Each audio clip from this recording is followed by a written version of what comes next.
नमस्कार विद्यार्थी मित्रांनो, अभ्यास अलर्ट या आपल्या यूट्यूब चॅनलवरती आपलं स्वागत आहे.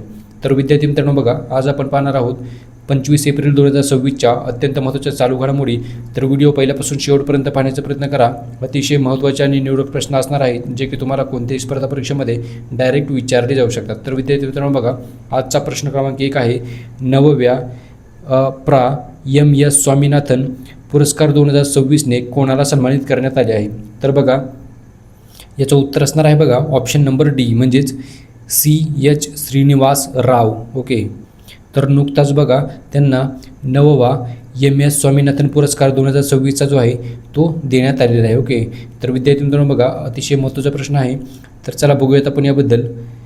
बघा, 9वा M.S. स्वामीनाथन पुरस्कार 2026 या पुरस्काराने डॉक्टर C.H. श्रीनिवास राव यांना सन्मानित करण्यात आलेले आहे. तर बघा विद्यार्थी मित्रांनो बघा, डॉक्टर C.H. श्रीनिवास राव हे एक भारतीय कृषी क्षेत्रामधील प्रख्यात शास्त्रज्ञ आहेत. बघा, हवामान लवचिक आणि शेती म्हणजेच क्लायमेट रेसिलियन्स, ॲग्रिकल्चर व नैसर्गिक संसाधन व्यवस्थापनामधील योगदानासाठी त्यांना हा जो पुरस्कार आहे त्याने सन्मानित करण्यात आलेले आहे.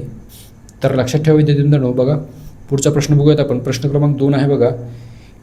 नीती आयोगाच्या ट्रेड वॉच त्रैमासिक अहवालाची 7वी आवृत्ती नुकतीच कोणी प्रसिद्ध केली आहे? तर बघा याचं उत्तर असणार आहे ऑप्शन नंबर ए, म्हणजेच सुमन बेरी. तर बघा, सुमन बेरी यांनी नीती आयोगाच्या ट्रेड वॉच त्रैमासिक अहवालाची 7वी आवृत्ती जी आहे ती नुकतीच प्रसिद्ध केलेली आहे. तर बघा विद्यार्थी मित्रांनो, ऑप्शन नंबर ए याचं उत्तर असणार आहे सुमन बेरी.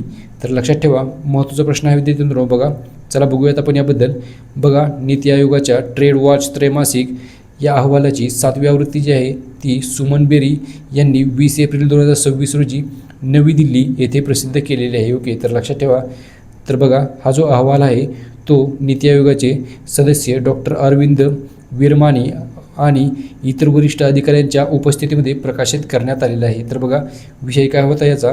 तर 7व्या आवृत्तीच्या मुख्य विषय होता बघा रत्ने आणि दागिने, म्हणजेच जेम्स अँड ज्वेलरी, हा याचा मुख्य विषय होता. ओके, आणि बघा या कार्यक्रमाचा उद्देश काय होता? जागतिक तंत्रज्ञान आणि भूराजकीय बदलांच्या पार्श्वभूमीवरती भारताच्या व्यापार क्षेत्रातील संधी आणि आव्हाने मांडणे हा या प्रकाशनाचा मुख्य उद्देश आहे. ओके, तर लक्षात ठेवा. चला पुढचा प्रश्न बघूयात आपण. प्रश्न क्रमांक 3 आहे बघा. विद्यार्थी मित्रांनो बघा, अतिशय महत्त्वाचा प्रश्न आहे. तर बघूयात आपण. बघा, ॲपल या कंपनीचे नवीन CEO म्हणून कोणाची नियुक्ती झाली आहे? तर बघा, जगप्रसिद्ध कंपनी ॲपल या कंपनीचे नवीन CEO बनलेले आहेत बघा. तर बघा, जॉन टर्नस हे ॲपल या कंपनीचे नवीन CEO म्हणून त्यांची नियुक्ती करण्यात आलेली आहे. ओके, तर लक्षात ठेवा. याआधी ॲपल या कंपनीचे बघा CEO होते टिम कुक. तर आता नवीन CEO बनलेले आहेत बघा जॉन टर्नस. ओके, तर लक्षात ठेवा विद्यार्थी मित्रांनो. चला पुढचा प्रश्न बघूयात आपण. बघा, प्रश्न क्रमांक 4 आहे बघा.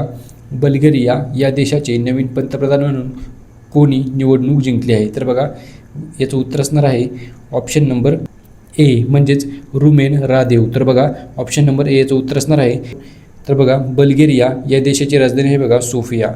तर बघा, सोफिया हे जे शहर आहे ते बल्गेरियाची राजधानी आहे आणि ते सर्वात मोठे शहर असून बल्गेरियामधील ते 7000 वर्षापूर्वींचे सर्वाधिक जुने शहर आहे.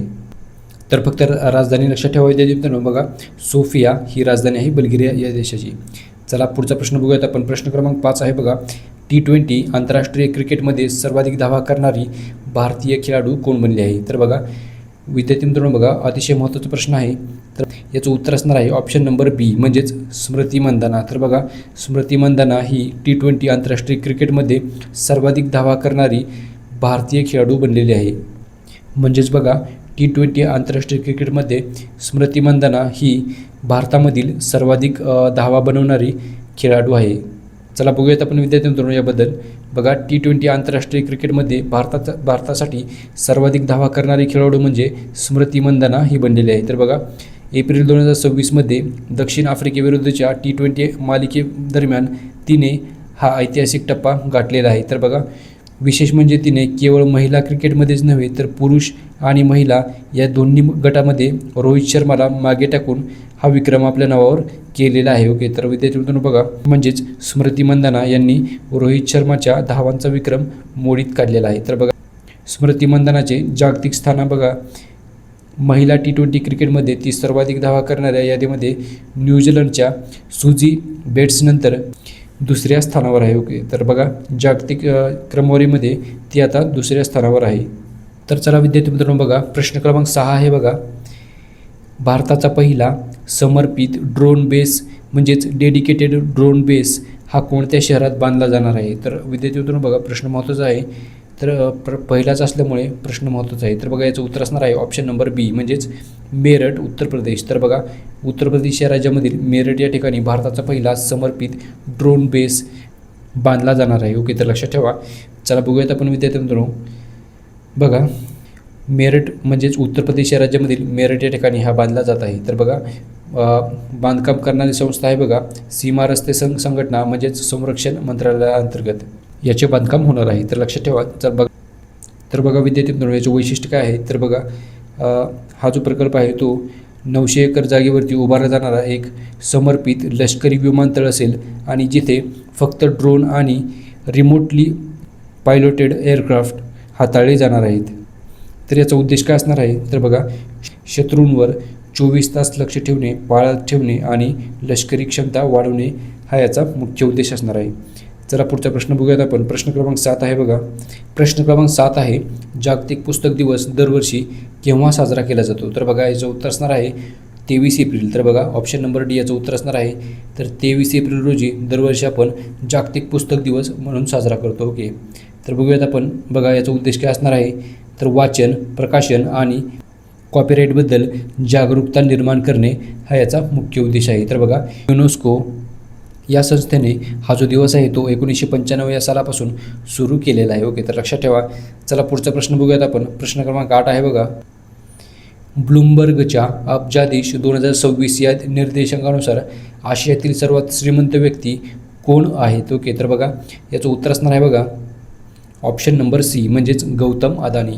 तर बघा, गौतम अदानी हे आशियातील सर्वात श्रीमंत व्यक्ती बनलेले आहेत. ओके, चला बघूयात आपण याबद्दल.